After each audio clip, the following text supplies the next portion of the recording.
తెల్లవారి వెలుగు రేఖల పచ్చ పచ్చ పచ్చి మట్టి బొమ్మల అల్లి బిల్లి వెన్న పాల నురగల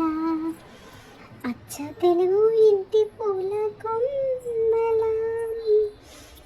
దేవదేవుడే పంపగా ఇలా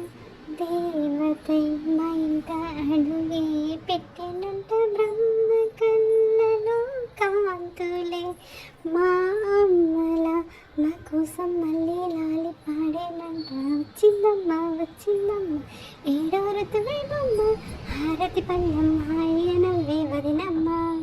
వచ్చిందమ్మ వచ్చిందమ్మ నింగిన చుక్కల రమ్మ నెట్టింట్లో నెలవంకాయ కనువమ్మ తెల్ల తెల్లవారి వెలుగు రేఖల పచ్చ పచ్చ పచ్చి మట్టి బొమ్మల అల్లి బిల్లి వెన్న పాల నురగల అచ్చ తెలుగు ఇంటి పూల కొమ్మల సాంప్రదాయ